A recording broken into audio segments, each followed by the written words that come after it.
Welcome back to another episode of Comic Book Confidential. We've taken a little bit of a break, but now we are back to crack open those case files of the comic book industry. I'm Matt, and is with me, as always, I've got my beautiful, ruggedly handsome co-host, Mr. Jay Castro. Yeah, there you go. How have you been, Jay? How's it going? Um, Been a few weeks. Took a few week hiatus. yeah, dude. You know the holidays were like kind of crazy for me. I take full responsibility for that hiatus. Ah, But yeah, man, things are pretty cool. Comics are pretty cool. There's a lot going on.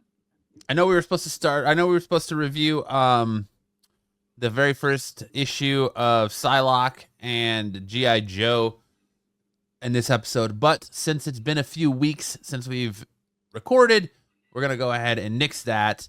And tonight we're gonna talk about a little bit of Christmas 365 and kind of break down, get into the nitty gritty of all new Venom and try and see if we, as the comic book detectives that we are, can figure out who is the all new Venom. But first, we had some interesting news topics this week. Normally, it's Jay feeding me the news and trying to get my opinion on it and what I think of what's going on. But this week, since I'm the one that knows what's going on, and Jay's kind of like, really? Yeah, I We're don't know. we're gonna talk about some stuff. First, we're gonna talk about some news that kind of shut down the internet this week. At least in our fandom, when it was announced, Chris Evans, that's right, Captain America himself, is set to return to the MCU in Avengers Doomsday. Fun. But nobody knows if he's coming back to play Cap or who he's coming back to play. What are your thoughts on returning Chris Evans, and who do you think he's coming back to play? That's a good question because if every if the MCU is firing on all cylinders right now, I would think maybe he would come to play something more, obscure, something like, maybe it'll just be his voice or his, or whatever in some weird capacity. But I wouldn't doubt if he came on to play straight up Cap, because I feel like right now the MCU needs a win badly. It does kind of feel like that, especially Yeah. with them casting Robert Downey Jr. as Doom, and they're kind of just going back to old reliable, right? Like they've got away from these, and their core members left. Chris Evans left, Robert Downey Jr. left, and their movies have and shows have kind of fallen flat. So yeah, it does very much feel like they're going back to the well as much as possible. Yeah, they need it. They need it. Everyone wants it. And to be honest with you, if you make this announcement and he doesn't come back as Captain America, people will be let down. Here's my thought on it. He's not going to come back as Johnny Storm, because we saw what happened to Johnny Storm in Deadpool and Wolverine. Yeah. Even though that was a variant of him, that's still the Fox universe variant, the universe that, we saw its demise at the end of, supposed demise at the end of Deadpool Wolverine. But what if there's a massive twist to this? What if he comes back, and we know Robert Downey Jr. is coming back to play not Tony Stark as Doom, but Victor Von Doom himself? Mm-hmm. What if we get a shot in this, or at the end of Fantastic Four, because it's already rumored and somewhat confirmed that he's got a cameo, Robert Downey Jr.'s Doom, at the end mid-credit scene of Fantastic Four. What if, as we see Doom sitting in his palace in Latveria, from the shadows walks Captain America, and he turns to the camera and they have a quick discussion, and at the end of it, Cap says, "Hail Hydra." He's Hydra Cap, huh? We get Secret Empire Steve Rogers, Secret Empire Captain America. Because remember, Fantastic Four and this Victor Von Doom are from an alternate reality. They're not from our 616. They somehow find their way into our 616. So what if, along with that, we get Emperor Cap? I mean, that would be fine, I guess. But Or I even just better, loved him as regular. I think everyone loved him. You know, everyone's clamoring for the, for the old MCU feels. You know, but yeah, I mean, I'll I take mean, what I get. we could get a time travel esque movie that where we still meet up with maybe Cap back in World War II, or we find Cap somewhere in time when he took the Infinity Stones back. We could get old man Steve Rogers again. We could get the what if wimpy robot Steve Rogers, or we could just get straight up Captain America. But we already have a Captain America, so it's kind of like, is there going to be something that happens in the events of Falcon and Winter Soldier that lead back to Steve Rogers? Because remember, there's been multiple storylines in comics where Rogers has lost his super soldier serum and then gotten it back. We had a where he was just, you know, Steve Rogers old man in the Yeah. books too. So um he I think he was, didn't he, wasn't he US agent for a while as well?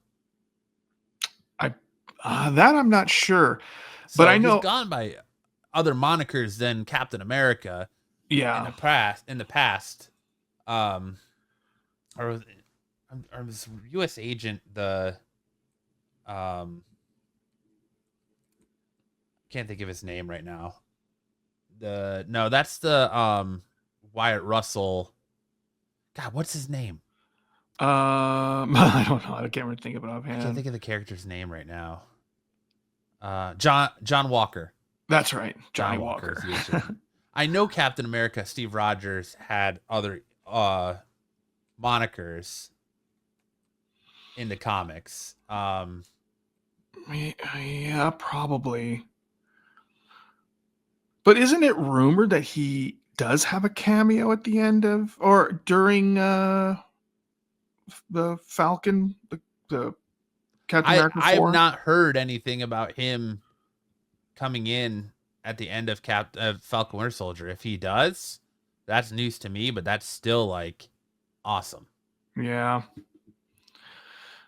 Yeah, dude. It's like I want just some of the names that we remembered back. I feel like the Avengers roster as it stands right now is pretty damn thin. Well, they're rebuilding. I mean, we haven't even seen a Avengers movie since Endgame. But so who's all out there like right now that's alive? You have Vision again, Vision. and Oh yeah, that would be WandaVision. cool. That would be You fine. have Hulk, Hawkeye. You have two different Hawkeyes now. Yeah. You have She-Hulk, you have Miss Marvel, you have Captain Marvel, you have Ant-Man, Wasp. Um, you still Doctor have Strange, I War guess. Machine, Doctor Strange.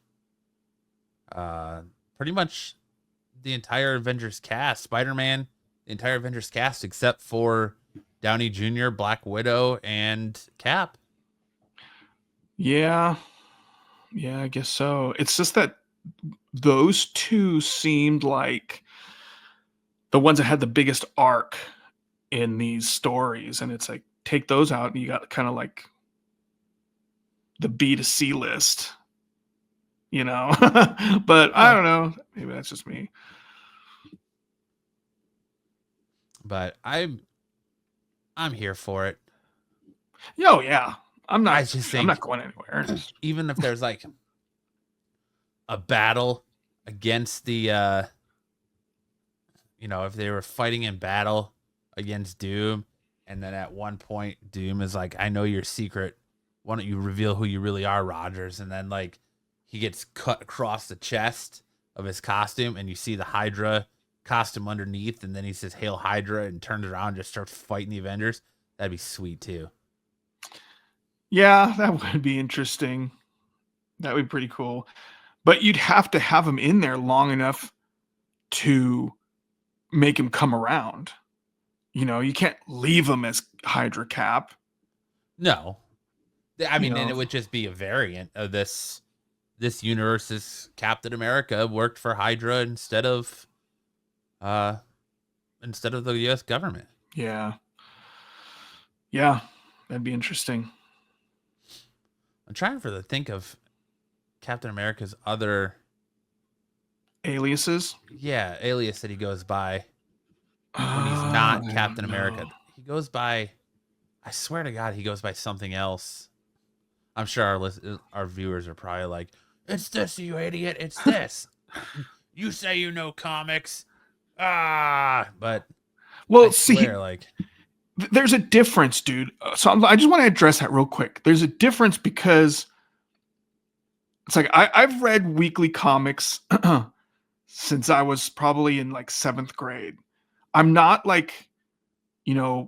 Wikipedia that like goes and does, you know what I mean? Like, it's like, I'm a reader. That's, I think it's fun. Do I have like an encyclopedic knowledge of all this stuff? No, but I don't sit there and go, oh, the new Black Panther movie's coming out. Let me go and on Marvel Wiki and look up everything there is to know about Captain America so I can flex on the internet and flex in front of my friends. It's like, no, dude. It's like, I don't see the point of that. So yeah, there's some stuff that escapes our memories. Sorry. yeah, it But happens. yeah. Oh, Yeah. it's Nomad. He goes by Nomad. That's what it is. He goes by Really? Nomad. Yeah, he goes by Nomad in Captain America 180. So he's gone by Hmm. uh other aliases previously. So um Hmm. I you know, remember the character of Nomad, but I can't remember it being Steve Rogers. yeah. I know that like wasn't Hawkeye kind of supposed to be like Nomad when he was running around in the hood and No, like, that's Ronin. oh, that's right. That's right. How do you not know You that, are nerd? correct. You are correct. Okay, yeah, I don't remember Nomad at all then. Nerd. But yeah. Um Interesting. Very interesting. it's definitely a story that has piqued a lot of interest this week to see what they're going to continue to do in the MCU with Steve Rogers, and Hmm. especially in Avengers Doomsday and all the possibilities. But we shift from Steve Rogers to Deadpool. Hmm. Yes, Ryan Reynolds was asked about the potential of a Deadpool 4, and he Oh, was not very keen on the idea. really? Ryan Reynolds stated and addressed his future as the Mark with the mouth, and he seemingly closed the door on Deadpool 4 to instead focus on the character becoming a supporting player. Kind of what Deadpool is in the comics. Kind of what Deadpool's become. Yeah. In an interview, he was asked about the potential of Deadpool 4, and Ryan Reynolds said, I don't know. Honestly, my feeling is that the character works very well in two ways. One is scarcity and surprise, he explained. So it had been 6 years since the last one, and part of the reason is that it was swallowed my life. I have 4 kids. I don't even want to be an absent dad. I kind of Mm. died inside when I see their faces and they know do a sporting thing or something that I miss it. Reynolds continued. I don't know what the future Deadpool will be, but I do know that we made the movie to be complete experience instead of a commercial for another one. I think Deadpool works well as a supporting role, just popping up here or there in other people's movies. I would totally be down for that. That first of all, super admirable. Second, he's absolutely right, dude. I agree. He's absolutely right. If Deadpool is done, I mean, don't get me wrong, those movies were awesome, but a little does go a long way for that character. So that'd be great, man. I 100% agree with him. And one of the he gives big credit to Andrew Garfield for doing it in Spider-Man No Way Home and how he was the big pop and gets all the praise for his role, a supporting role in Spider-Man No Way Home. And the one movie he pretty much said he would definitely be down to come back for is to play, as he put it, the fifth banana in a Channing Tatum-led Gambit movie. Oh no! I thought he was gonna say like an X-Force movie or something. Gambit movie. Oh. I'm gonna make a name for myself today. Your um, favorite? I I think I don't know, man. Wow. When is this going to shift from Avengers focus movies to like X-Men? You know, I don't understand. You know, they have these IPs and they just sit on them. Uh, you know, X-Men alone has so many epic storylines that would, I feel, would, if done right, would translate great in cinematic form. Dude, you know, and Deadpool fits right in there. You know, in fact, he fits in there better than in there with the Avengers. Because that's where it all starts. That's where he started in the New Mutants, you know, with Yeah. Cable and the New Mutants. Start all that shit up, you know. That'd be awesome. I think Have they Deadpool are, come and around. they're talking about, Kevin Feige's mentioned that a couple times, where they're going to sprinkle members of the X-Men into other movies before we get a giant X-Men movie. Fucking better hurry up, man. I'm gonna be dead by the time an X-Men movie comes out. Probably, or at least really old, like really old. Too late for that. But I agree. I think that's a great way to go with Deadpool. We've had 3 rides with Deadpool. Each have been great. If you're gonna do more Deadpool in the MCU, they're gonna do more Deadpool in the MCU. That's a no-brainer because of how much money that movie made. There's no way Ryan Reynolds can be as coy about it as he wants. There's no way he's not gonna play Deadpool again. The question is, do we need another Deadpool movie? I don't think so, but we could bring Deadpool into the main MCU, with which I think they're going to very much do, because shift focus after Doomsday, we're at Secret Wars, and Secret Wars has that battle world, and they pick heroes from different timelines. So I'd very much expect to see Hugh Jackman and Ryan Reynolds both back for Secret Wars alongside of the MCU version of, you know, Wolverine. We don't need it. The MCU doesn't necessarily need a new version of Deadpool. We could still continue to use Ryan Reynolds' Deadpool, but in order to move forward, there's talks that Wolverine's not going to be an X-Man, that he's going to be a member of the Avengers. So if we're going to move forward with but Wolverine's done a lot of time with the Avengers in the comic books. So is Beast. If we're going to move forward with that, we're going to need a new Wolverine, and there's a lot of talk of Henry Cavill being that guy, and I'm here for it. As much as some people that we know want Taron Egerton, I'm more on board with Henry Cavill playing that role, especially after seeing the Cavalrine and Deadpool and Wolverine. So, who wants Taron Egerton as Wolverine? Mr. Brick Oven Pizzas. Oh, really? Yeah. I don't know, man. That's been his pick for as long as I've known him.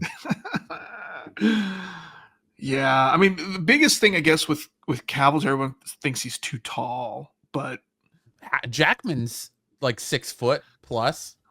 You saw in Deadpool Wolverine, like, how a comic book accurate Wolverine isn't gonna work. Yeah, he's so tiny. He's so tiny. It's laughable tiny. But yeah, man, either one. I mean, a comic book accurate Wolverine.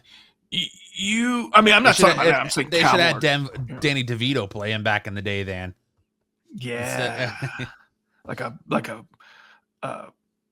cut Danny DeVito, like a yoked out Danny DeVito. Yeah, Cavill would be fine, man. It would be a good name, like a big name to attach to these things too. That wouldn't hurt.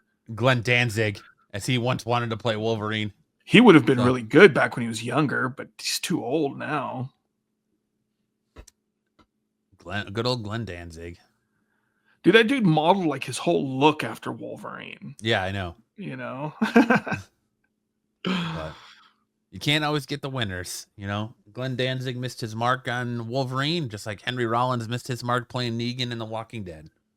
Did he really? Yeah, that's who Negan's modeled after is Henry Rollins.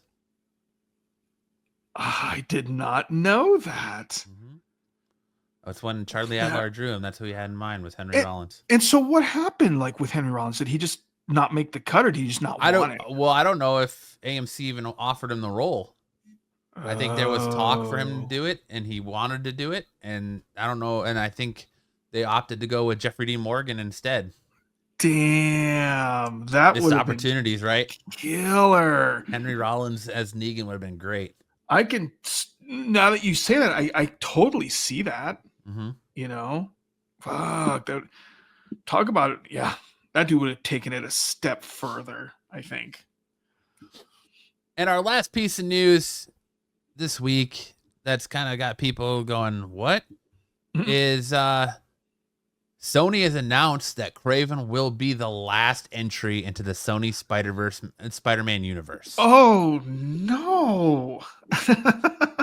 There was a lot of rumors that an Agent Venom movie was under works. We don't know if that is MCU related.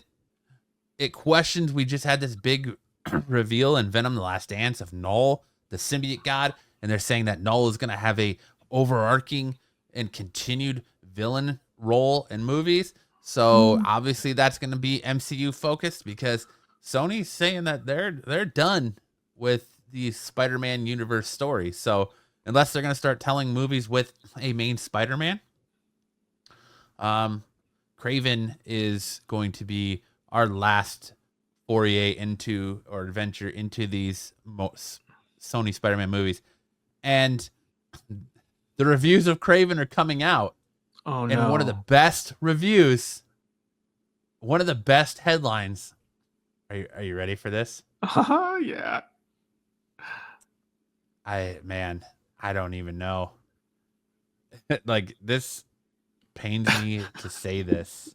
Like, one of the best, and I mean best in a sarcastic way, reviews is Kraven the Hunter, a Spider-Man spinoff that makes Madam Web look like a masterpiece. What? Yeah. Because, you know, if I didn't know what this was, and someone just showed me clips of this movie, first of all, it looks well made. It, you know, it from what I have seen, the CG, the stunts, it looks cool. Like if I didn't know what the hell this was, I'm like, damn, that dude looks pretty, you know, it's pretty vicious. Some of those, you know, action sequences look pretty cool, but you know, knowing what's going to happen and knowing that character, oy, you know, it's just, you know, like if you would have put some of those scenes and you would have put that character, put Spider-Man in that movie, I probably wouldn't mind so much, you know, or maybe actually make Kraven who he is. But it's sad, dude. Because, you know, I remember seeing trailers from Madam Web, and even those trailers, it's like, there's no way to polish that turd, right? Like, Yeah. You're looking at that and you're like, dude, this looks bad. Like, those trailers are cut to try and make you want to see this movie, and even that looks bad. Fucking forget it, man. You knew it was doomed. But this, man, this looks, it looks expensive. It looks well done, but I think story-wise, character-wise, it's just, they really shit the bed on it. It says that they give a stupid reason for the Rhino using the alias Rhino, as he saw an opportunity and took it, because a Rhino always sees an opportunity and takes it. So that's why he's named himself the Rhino. What? Yes. Apparently the script is lacking tremendously. It makes no sense. And Aaron Taylor Johnson's performance is so bizarre. It has no connection to the source material for the character of Kraven, and it's ridiculous even for a comic book film. See that that's another thing I don't understand. Okay, these corporations are supposed it's like the whole point of a corporation is to make money. Am I wrong? That's No? the whole sole purpose of a corporation. Yes. If a corporation pays money for an IP, right? The name, the story, pick some of those classic stories that have been tried and true through decades of storytelling and adapt that. It's a no-brainer. It's a fucking no-brainer. Why would you just say, we'll just take the name and then, I think our writers can do a fresh new take on this and it'll be better. Fuck, come on. It's like that. That's just, I don't know. I'll never understand that. I'll never understand when they do that to characters. And it's so disappointing. It just makes you want to fucking bang your head against a wall. And Rhino apparently carries a backpack full of medication he gets from the Jackal that prevents him from transforming into the Rhino, which we eventually see him do in the film. But it's not looking good for Kraven the Hunter. A film that has not looked good from the beginning. A film that released the first 8 minutes online. And if you've got what's potentially a winter blockbuster on your hands, you're not going to release the first 8 minutes of that movie online. And you have the director saying, oh, well, after Madam Web and the last Venom movie, maybe you should just come to the theater and give our movie a chance. That's called, hey, come give me your money and prepare for just a terrible film. Wow. Because man. It's not going to be good. And just by that review alone. Now, of course, as always, go see the movie on your own if you want. It comes out Friday, the 13th. It is just staggering, the reviews that are coming in right now. But that one took the cake. Made Madam Web look like a masterpiece. That's really bad. Really sells it home. Or Morbius. Well, Morbius makes Morbius sound like Hamlet. Yeah. Right. But and then I'm just so tired of filmmakers and studios being, oh well, it's superhero fatigue. Clearly, it's like no, it's not. It's poor writing. It's poor writing and misunderstanding of the characters, which floors me because you have the source material that you can fall back on to help write the script. Yeah. You don't have to make these different origin stories. If you have to make a movie about a character who's normally a villain so awful and write a ridiculous script that's so far off base from the source material to make him seem like an anti-hero or interesting, maybe don't make that movie. Yeah. It goes to show, everyone said from the beginning, this Spider-Man-less Spider-Verse universe they're creating is going to fail. It's going to fail. Because these characters aren't as interesting without the main character that makes them interesting, and that's Spider-Man. Mm-hmm. Other than Venom. But it makes no sense for Venom to have any sort of spider powers because he gets them from Peter Parker when he connects to Peter Parker, and that's why, he gets them after that. But there's no reason for Venom to have any sort of web slinging or anything like that without Peter Parker. It doesn't make sense. And the same with Morbius and Madam Web. Like, how are you going to... Okay, you copped out of Madam Web and you put Uncle Ben, a young Uncle Ben and Aunt May in that movie. Like 3 minutes. And his sister, Mary, is pregnant with Peter in conversation alone in the movie. So it's like, what are you trying to do here, Sony? And so it makes me wonder, what's Sony going to do? Is Sony going to give the rights to Spider-Man back to Marvel? Or are they only going to put out Marvel co-created projects, and are they only going to put out things with Spider-Man? Who knows? But as of recording, the word on the street is that this will be the final adventure into this Spider universe that Sony's created. They have no plans to do anything moving forward. Well, probably because they just keep getting killed at the box office for these movies. Yeah, and they thought early they had Christmas a massive gift for us. Yeah, they thought they had a massive hit on their hands in Venom: The Last Dance, and it was not. Yeah. So even though I enjoyed it, it didn't hit. Well, you know what else sucks too is that in future Spider-Man movies, it kind of burns those bridges with those villains because Kraven's a cool ass villain. Yes, he is. Morbius is a pretty cool villain. Yes, he is. And now, if you want to use those characters in future Spider-Man movies, people are going to be like, "Oh no, not that fucking asshole again." Well, it's like, "Oh, Kraven, oh, not that fool." They gotta recast. They can't make the same mistake and bring them back into the MCU and try and make them relevant. They'd have to recast, and it would have to be a 616 version of this character. Yeah. But hopefully it didn't do any brand damage because people will be like, you'll hear that name, be like, oh, that soured the name already. Hopefully not. Hopefully it'll still be cool, but yeah. Just put out Spider-Man movies, Sony. Bring in Miles, live action Miles. Let's do that. Continue with the Spider-Verse, into the Spider-Verse stuff. That's a hit. But don't focus on these random rogues anymore. It's not working.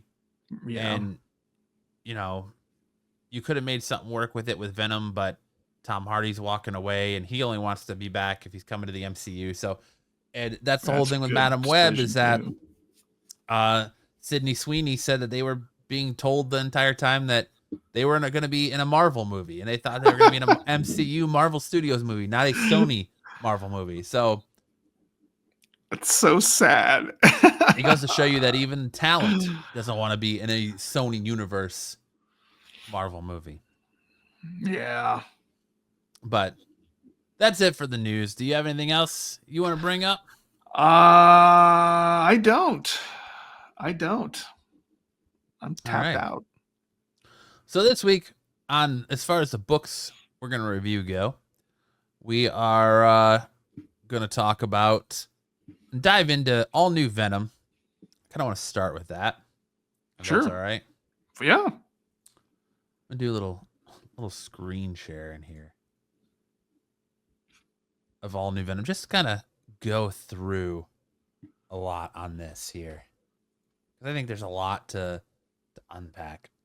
So it starts off, of course, all new Venom's got a new creative team. Al Ewing is writing. And Al Ewing's stuff can get kind of convoluted and a little bit all over the place.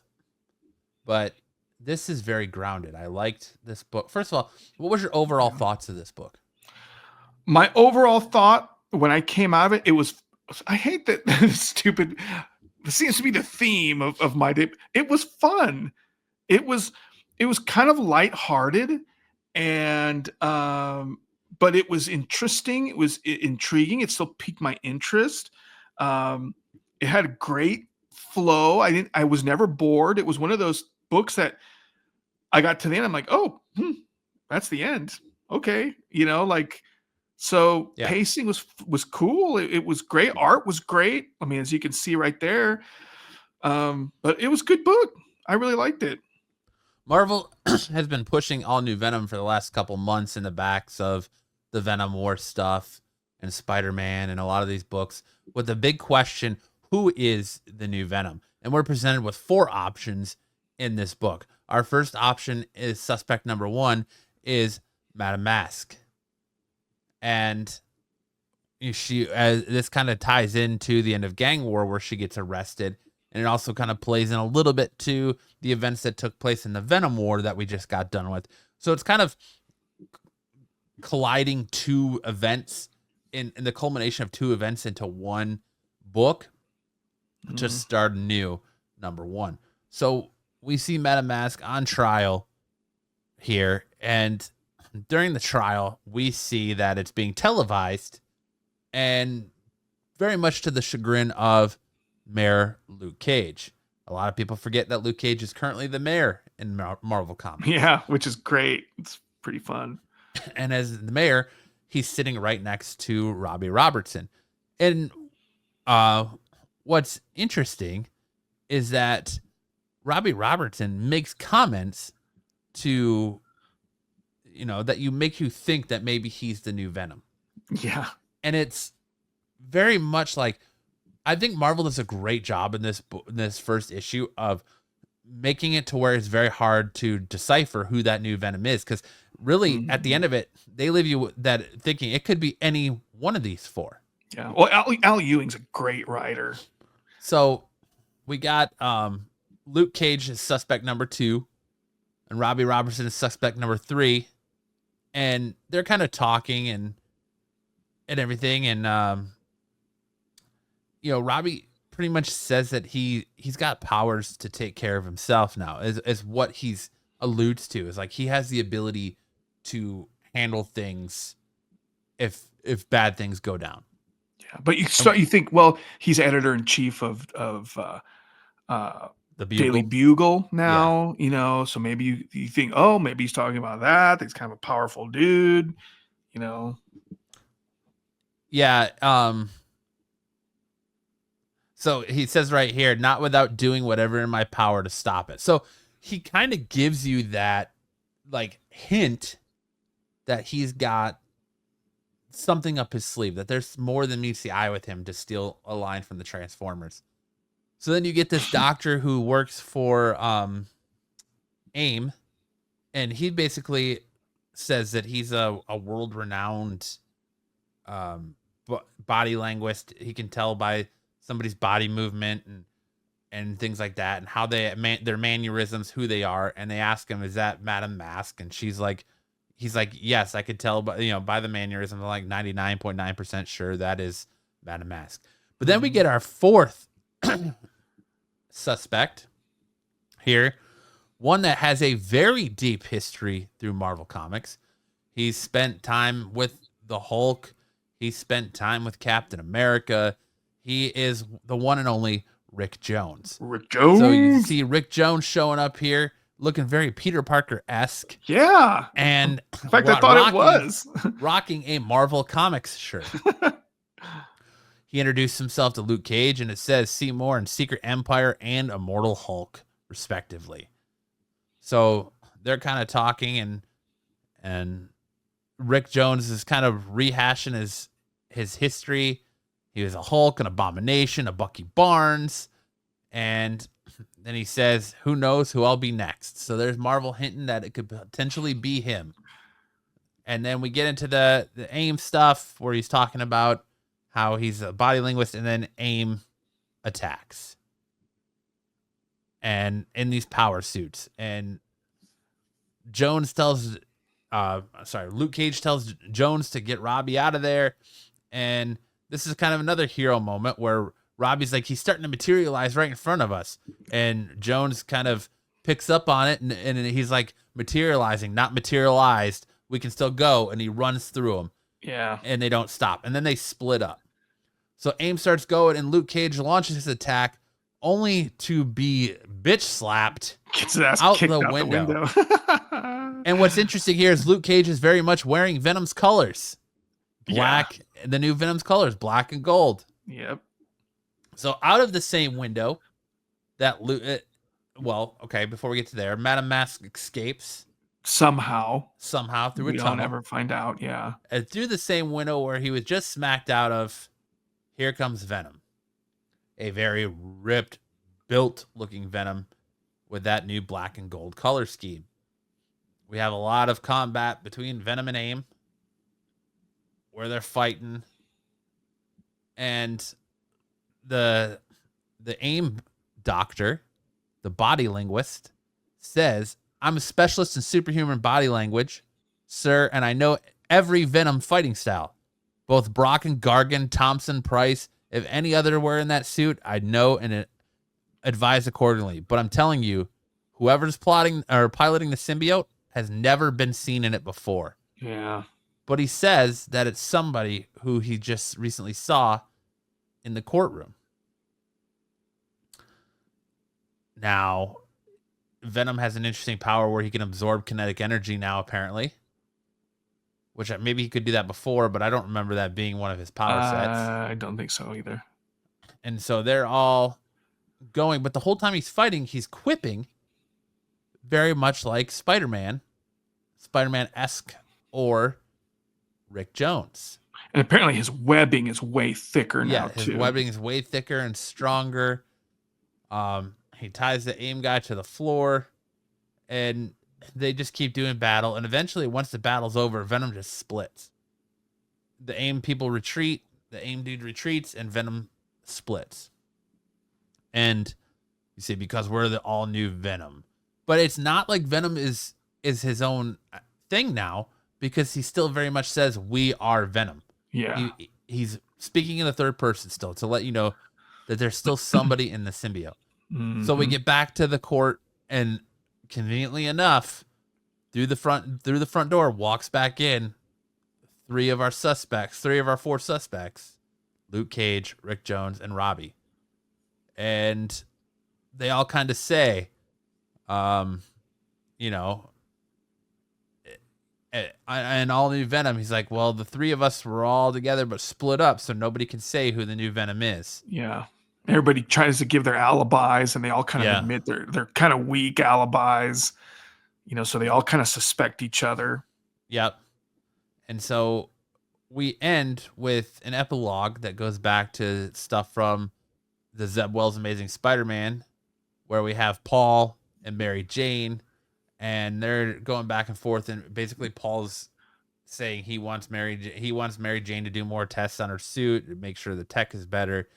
And then we get to Dylan Brock, who's staying with them, who, pretty pissed. Yeah, pretty pissed. And not to mention that, but Paul really doesn't like Dylan's attitude and how disrespectful he is to adults. He's kind of punk and I ass. like when he calls him Ponytail. Does he call him Top Knot? Top Knot, yeah. Yeah, Top Knot. And he's like, finally, Mary Jane's home, somebody that I can actually talk to. And he's like, I want to find out who is wearing my Venom symbiote, and I want it back. And he says, AIM came from Madame Mask, but weren't there when Venom arrived to stop them. So they think Venom is either Luke Cage, Rick Jones, Robbie Robertson, and Madame Mask herself. Yeah. And that's kind of where it leaves us with, he wants his Venom symbiote back. His family heirloom, his claim to the family dynasty, so to speak. He's kind of looking like Kurt Cobain. Look, scroll up again. Yeah. Look at that. But it could be like a Nirvana cover band. That leads me to ask you, who do you think is the new Venom? Okay, I will tell you, but I want to ask you something first. How did the symbiote leave Dylan? Because I didn't read the latest Venom crossover. So event. The symbiote the Venom War is very much a fight between Eddie Brock as the King in Black, Old Man Dylan, who's out here looking like Cable, and another version of Dylan Brock from the future that you saw in some of the Venom storylines. The Venom symbiote is attached to Peter Parker when all of this stuff is going on, because Eddie Brock has Bedlam, and there's all these other symbiotes, but Eddie Brock is now Carnage. At the end of Venom War, Carnage and Eddie meet in the church where Eddie becomes Venom, and Eddie's dying after getting stabbed in the Venom symbiote, or not in the Venom symbiote, but getting stabbed at the end of King in Black. And then, because we get kind of like an Eddie kind of gets like an anti-Carnage suit, so to speak, at the end of Venom War, and then he gets stabbed, and he's retreats to this church where he's dying, and he finds a dying Carnage who comes out of the shadows and's like, we're both dying. What do you say we make a deal? And that's where it ends. So Eddie is got his continued series coming that is called Eddie Brock Carnage. So Eddie is very much rocking the Carnage symbiote now, and Spider-Man was actually rocking the Venom symbiote during Venom War. And so obviously it has left. Spider-Man is now attached itself to somebody else, but we don't know who. And like I said, Marvel does a fantastic job of keeping you guessing of who's in that Venom symbiote and giving you clues, but leaving you with nothing. And in retrospective, because there's a good reason in the book and a good case to be made for every single person that they're calling I feel almost they're calling a suspect except for one. And the one I eliminate right off the bat is Madame Mask. I don't think when we see Venom come in that window, the build, it's very it's not svelte, masculine. Yeah, it's not sleek like we've seen other female Venom symbiote hosts. That's true. Like Scream or She-Venom or any of those. So I think, I could be wrong, but I think Madame Mask is eliminated right there. But if you're going to go solely on like build, it's Luke Cage. I think they do the color scheme to make you think it's Luke Cage. Yeah. To me, Luke Cage is already the indestructible man. He's right. already Why would you need him? He's already got his super strength. He's got all that. Why would he need the Venom symbiote? Luke Cage is the popular pick. Like, that's the one everyone I've talked to is like, oh man, I hope it's Luke Cage. I hope it's Luke Cage. But why would he need that? Right. Yeah. I think it's Rick. That's who I'm going with. But that almost seems too. It almost seems like that's like the low hanging fruit. Like you think that, of course, that's gonna.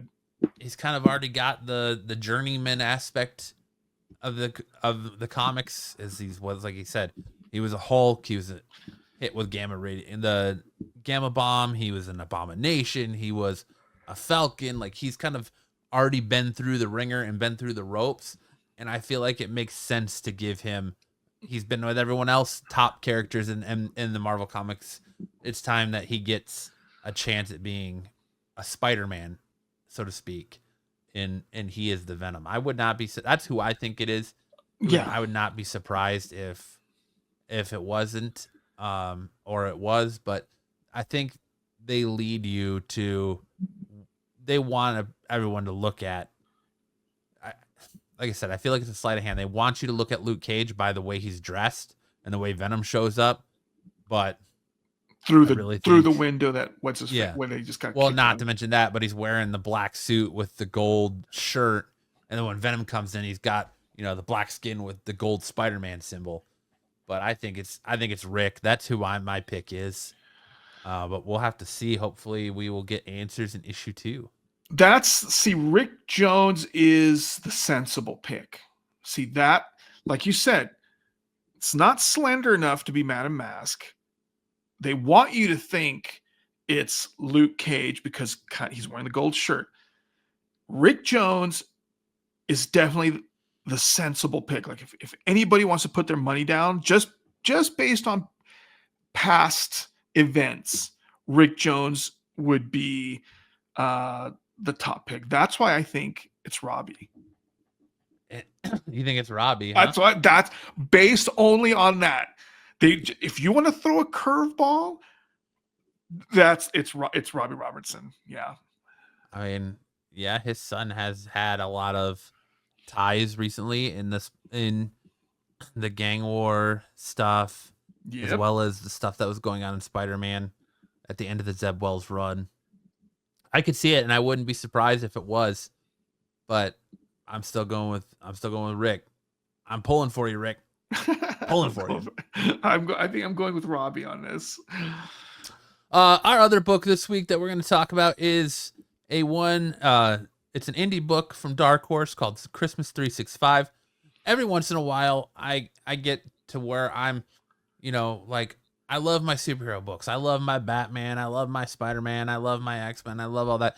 But I want a good indie book that's just a little bit something different. And we're in the holiday season, and this year I feel like the holidays mean a little bit more to people after the year that we've gone through. And so I was looking for a fun, well, I shouldn't say fun because it wasn't that, but a more lighthearted book than what's kind of going on in Marvel Comics or DC.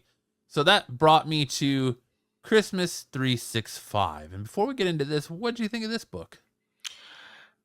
So I I'm a huge fan of Christmas, dude.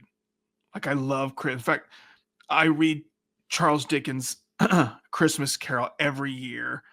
That's like one of my favorite stories of all time. I just love that story of Scrooge and the three ghosts and the whole redemption. But also, and I love Christmas movies of all kinds. So I look at something like this. Favorite Christmas movie? Favorite Christmas movie? Oh, see, that's tough. Probably White Christmas. I was gonna say actual Christmas movie, not this damn Die Hard. Not that I'm not saying Die Hard's not a Christmas movie, but not a movie that just happens to take place at Christmas. On Christmas that came out in July. So White Christmas is probably my favorite Christmas movie. But Christmas adjacent, Gremlins. All right. But I looked at the cover of this and I looked and see who like co-wrote it. And I'm thinking, oh, not another like horror Christmas, thing. Cause that's become like, to me, like a tired ass trope all on its own. And I'm reading the first couple pages and it definitely starts to solidify my belief as like another horror Christmas. All the, the decorations come alive and they're chasing the guy and, blah, blah, blah. But it didn't turn out quite like that. And it was actually a pretty enjoyable read. But first of all, as you can see right there, written by Mikey Way from My Chemical Romance, a bass player, I think. Bass player, yeah. Brother of Gerard, who has written many comics. And it was well, the story was well executed. It wasn't your typical horror Christmas. It kind of goes through this family's life of, they're kind of like a typical suburban family. The dad's not there. He's kind of like a mid-level executive getting screwed at his job. And I don't know if we're going to spoil it or not, but it was cool, man. I liked it. It, as you can see, the art was very enjoyable.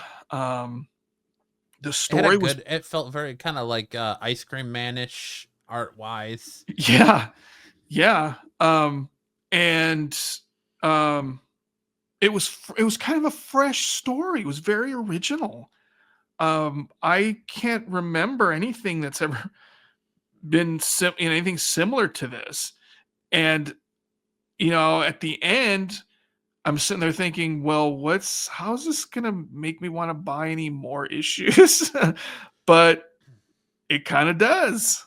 It very much incorporates like all the Christmas tropes and a lot of the stuff from different Christmas movies, right? Like you have like the Clark Griswold. Yeah, like you were saying that like it started kind of with the horror aspect of it, but then the main character just wakes up from a dream, and then it feels very much as you go like National Lampoon's Christmas Vacation, like you said, very Clark Griswoldy. And you also have like a little bit of a Christmas Story thrown in there, and you have the trope of like the guy who is not as up on Christmas because the person who really loved Christmas is no longer around. Yeah. And so he has this, love-hate relationship with the holiday, and then he's got that, his boss, the Clark Griswold-esque, his boss doesn't give him the raise he wants at Christmas or his Christmas bonus, so he lashes out at that. And it was very, like I said, a lot of subtle Christmas movie tropes in it, but I really liked that, he goes to the mall and with his family, and he talks to Santa. He sits on Santa's lap, and he Which gets is weird. yeah, But which is whatever. weird. But I this thought that was this going to right be a here, dream sequence too. this right here gives me very much like a Christmas Story vibes. You got Ralphie, talking at Yes. Christmas, thinking that Santa's going to be the one he can go to get that Red Ryder BB gun, and then Santa, backstabs and's like, "Shoot your eye out, kid." And even though it's a candy cane, this kind of reminds me like the mean old chick elf that's there, and Santa pretty much tells him, well, Chick elf. yeah, well, yeah, she is. Yeah. So get going. Yep. And Santa pretty much gives him the idea that says, live every day like it's Christmas. So he gets this idea that that's what he's going to do. So every month on the 25th, regardless of what the month is, they're going to celebrate Christmas. Yeah, with And gifts and he decides to get in a fight with a guy at the mall, which everyone records, including his daughter and wife, and the partner, the guy that he works with, who left him to do all the work, is there, and it very much ends with him starting to decide that he's going to do Christmas every day, like I said, with the 25th. They're going to celebrate it, presents and all, and this is where it kind of starts to go very National Lampoonish as he's given this speech and the Christmas tree catches on fire. And what's with that little dude, that little nutcracker thing? Nutcracker? Yeah, I don't know. It's weird, isn't it? They kind of featured him throughout a little bit, and I'm like, but it was funny. Another element that I kind of remember, it kind of felt like this was hinting at was, did you ever see Scrooged with Bill Murray? Yes. I remember the speech at the end when he goes, he's like, you can have Christmas every day. You just got to want it. Yeah. And that's kind of like, sort of like what that Santa Claus told him. Yeah. And then so he kind of misinterprets it and says, and it's kind of funny because it's like, well, those are the parts of Christmas that are sort of materialistic, like the presents and the decorations and all that stuff is like, well, that's one thing, but I think he kind of misinterprets what Santa Claus tells him. Yeah. But yeah, and it's interesting because it, like I mentioned before, this was like a suburban family, mid-level executives getting screwed over for his promotion.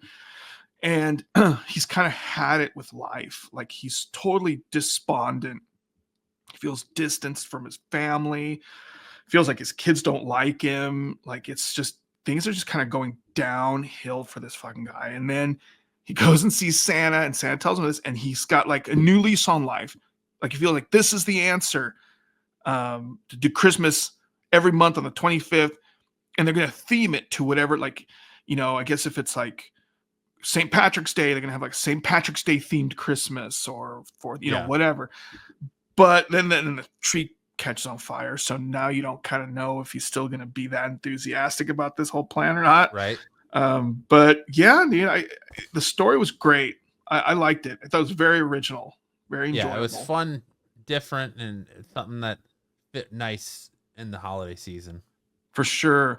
I've been looking at some of those, like Marvel and DC always come out with like holiday themed books, but I don't know. I just wasn't feeling any of those. And then you mentioned this book, and I'm like, oh, this could be different. And so, yeah, man. So, yeah, kudos to Matt for recommending this.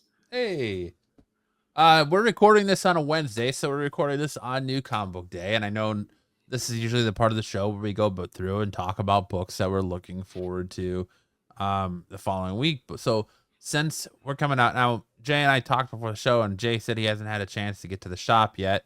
So I'll just show you off real quick what I picked up this week, and then we'll talk about what's coming out next week that we're looking forward to. So, of course, I got Batman Dark Patterns #1. Awesome cover. Had to go with ASM 63, very much in the 8 Deaths of Spider-Man. We've got the In Hoc Leave variant for a Friendly Neighborhood Spider-Man, which is the prequel book to the animated series that's coming to Disney Plus. pick up these prequel books, because if it's anything like X-Men 97, these prequel books will probably be hot. Then we have Ultimate Universe 1 Year In #1 variant. That is that Ultimate Wolverine variant is the one I picked up. We get his first appearance in this book, as well as the first appearance of the Ultimate Universe's Nick Fury. Nice. We got this beautiful J. Scott Campbell, Laura Kinney Wolverine Ooh, #1 that is that cool. I picked up. It's open order, so you should have no problem getting it. The hot book of the week, Storm #3. You've seen the spoilers. Cool cover too. Two classic X-Men. Get it on. Woo-wee. Then, of course, I had to pick up. Scotty Young's been doing this run of covers for the 8 Deaths of Spider-Man stuff, but I love this Scotty Young that's cool. Spider-Man cover. And then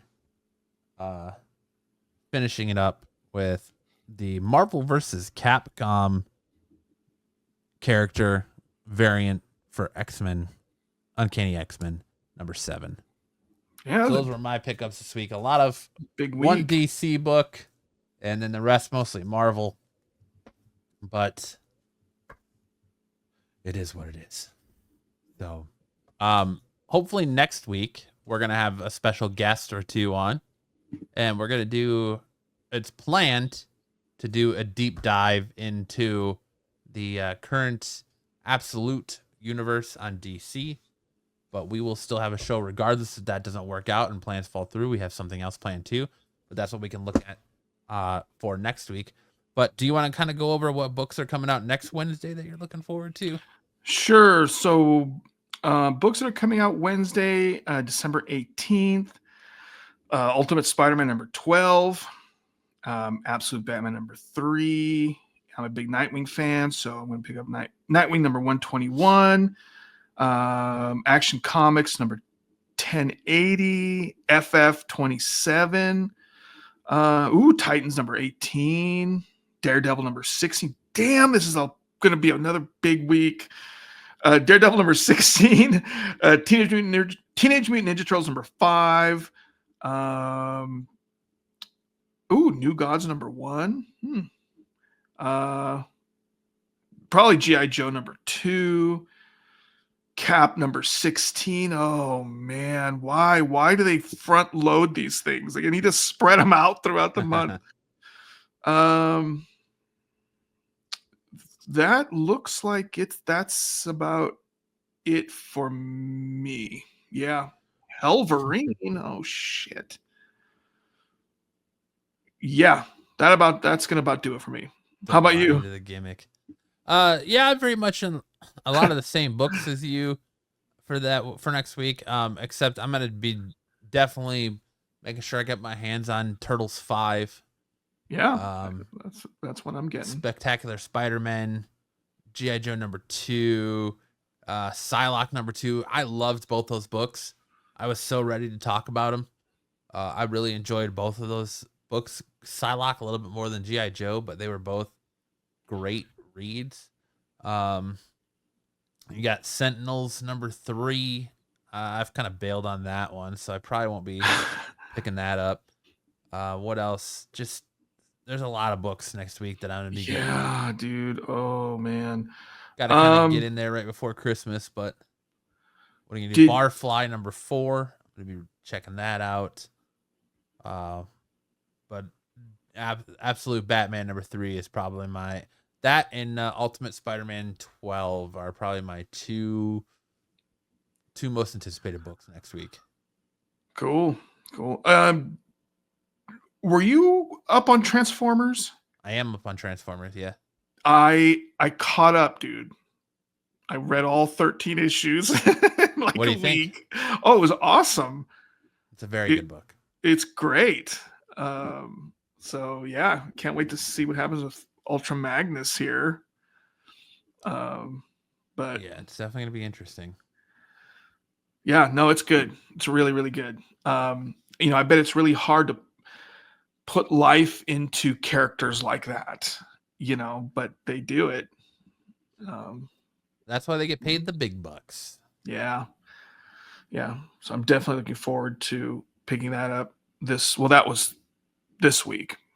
But yeah.